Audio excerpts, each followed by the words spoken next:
वाह, क्या आईपीओ है। पहले एक बार एसबीआई फंड्स मैनेजमेंट कल लिस्टिंग होनी है और इनका जो ग्रे मार्केट में प्रीमियम है वो मेंटेन्ड है, ऑलमोस्ट 90 से 100 रुपये के आसपास का लिस्टिंग गेन बन जाएगा। ऐसे इंडिकेशन साफ तौर पे देखने को मिल रहे हैं। 41 गुना से ज़्यादा सब्सक्राइब हुआ, नए नए रिकॉर्ड्स इसने बनाए हैं। पांचवा सबसे ज़्यादा सब्सक्राइब होने वाला वैल्यू के हिसाब से, चौथा बिडिंग साइज़ के हिसाब से, जो नंबर ऑफ एप्लीकेशंस मिली हैं 65 लाख, उसके हिसाब से ये आईपीओ सब्सक्राइब होता हुआ दिखा है। और ऑलमोस्ट 3 लाख करोड़ के आसपास की बोलियां मिली, जबकि कंपनी ने 9,813 करोड़ रुपए निवेशकों से मांगे थे कि आप हमें इतना पैसा दे दीजिए। 3 लाख करोड़ रुपए के आसपास की जो बौछार है पैसे की, वो कंपनी के लोगों की ओर से आती हुई दिखी है। तो 93 रुपीज़ पर शेयर का यहाँ पर आपको प्रीमियम मिल सकता है, यानी कि 16% की प्रीमियम पर लिस्टिंग हो सकती है। एक बार ज़रा वो भी कंपनियां दिखा दीजिए जिनको आज तक सबसे बढ़िया रिस्पांस मिला है। रिलायंस पावर 2008 में इसने रिकॉर्ड बना दिया था, 7 लाख करोड़ से ज़्यादा की पूंजी मिली थी उस समय, और वो रिकॉर्ड अभी तक कायम है। LG electronics, Bajaj housing finance, ICICI Pru, AMC, ये 24-25 के ही आईपीओ हैं और अब ये एसबीआई फंड्स इसमें शामिल हो गया। 2.98 लाख करोड़ की बोलियां इनको कुल मिलाकर मिली हैं। लोकेश जी, आपकी राय इस आईपीओ में कैसी लिस्टिंग हो सकती है और लिस्टिंग के बाद करना क्या है, जिनको मिला है उनको भी और जो मिस कर गए हैं वो भी? आपको याद हो सर, हमने जिस दिन आईपीओ खुला था उसके एक दिन पहले शायद हमने बात भी की थी। अब नॉर्मली मैं आईपीओ में इग्नोर करने की बात करता हूँ, पर ये आईपीओ मुझे अच्छा लग रहा है और मुझे लगता है ऊपर तो खुलेगा, बट अगर किसी को नहीं भी मिला है तो भी बाई करना चाहिए। For mid to long term के लिए स्टॉक आपके पोर्टफोलियो में होना चाहिए।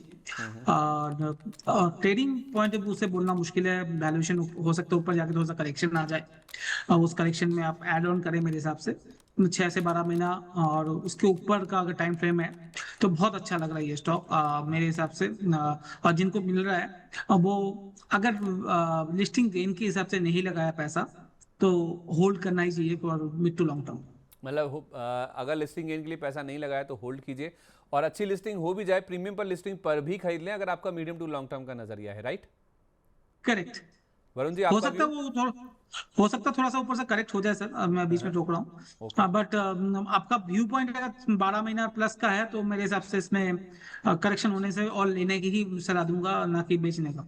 परफेक्ट है, point taken sir. Varun ji, आपकी व्यू?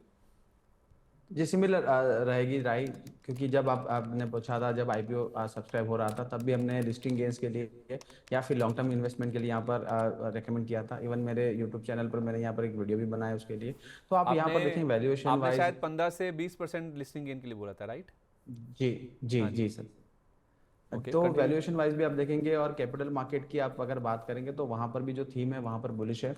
और एक एएमसी है, वहीं पे खाली एक दो चीज जो थी कंसर्न थी, वहां पर आप देखेंगे तो करीबन जो उनकी 5 मोस्ट स्कीम्स है वहां पर 43% के अराउंड जो इन्वेस्टमेंट आ रही है। एक कॉन्सेंट्रेटेड एक रिस्क है, और ज्यादातर जो उनके जो दूसरे एएमसी से कंपेयर करेंगे तो जो उनका मार्जिन है वो करीबन 0.35 के अराउंड है, दूसरे एएमसी से करीबन 0.50 के अराउंड है, क्योंकि वो प्योर इक्विटी में काम कर रहे हैं। यहाँ पर थोड़ा उनका ईटीएफ और वहां पर थोड़ा कामकाज है। तो 2-3 चीजें यहाँ पर कंसर्न थी, बट वैल्यूएशन वाइज अगर जस्टिफाई होता है, करेक्शन भी आती है, तो यहाँ पर बिल्कुल बाय ऑन डिप कर सकते हैं। और अगर लिस्टिंग गेन्स के लिए आपने लगाया है तो बिल्कुल आपको अच्छा खासा यहाँ पर गेन मिल रहा है। बट एक ही कंसर्न था यहाँ पर संदीप जी, कि अगर किसको यहाँ पर आपको अलॉट होगा, क्योंकि अलॉटमेंट आपने देखा जो काफी बड़ी साइज में यहाँ पर लिस्ट यहाँ पर अपना आईपीओ आया है, डिमांड आई है, तो अलॉटमेंट काफी इशू रहेगा। ठीक है, ओके।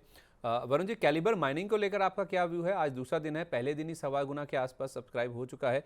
इस आईपीओ को लेकर भी मेरी फ्राइडे को आई थिंक महेश जी से बात हो रही थी, वो कह रहे थे कि वैल्यूएशन बहुत अट्रैक्टिव है और ये कुछ डेट रीपेमेंट कर रहे हैं। जो रकम इनके पास आ रही है ना 400 करोड़ रुपए की, 450 करोड़ में से टोटल, उसके बाद जो इनकी बैलेंस शीट है वो और ज़्यादा मजबूत होती हुई नज़र आएगी। तो वो कह रहे थे कि अगर अलॉटमेंट मिल जाए आपको, क्योंकि ओवर सब्सक्राइब होने की शायद उनकी उम्मीद है, तो लंबी अवधि के लिए इसको होल्ड करें, बड़ा पैसा इसमें बनेगा। आपकी भी राय यही है? सर माफ कीजिएगा, मैं कवर नहीं कर रहा हूँ आईपीओ। अच्छा, लोकेश सर, आपने देखा है इसको? नहीं सर, मैंने भी नहीं देखा सर, सॉरी, इसमें बात करना मुश्किल होगा पहले। ठीक है, तो महेश सर से हमारी बातचीत हुई थी, वो कह रहे थे कि डेट रीपेमेंट की वजह से इनकी जो बैलेंस शीट है काफ़ी अट्रैक्टिव, काफ़ी मजबूत हो जाएगी, और अगर आपको अलॉटमेंट मिले तो लॉन्ग टर्म के लिए होल्ड कीजिए। पहले दिन ही देखिए 1.25 गुना के आसपास ये ऑलरेडी सब्सक्राइब हो चुका है। चलिए, आईपीओ वाले सेगमेंट को फिर हम यहीं पर वाइंड अप करते हैं।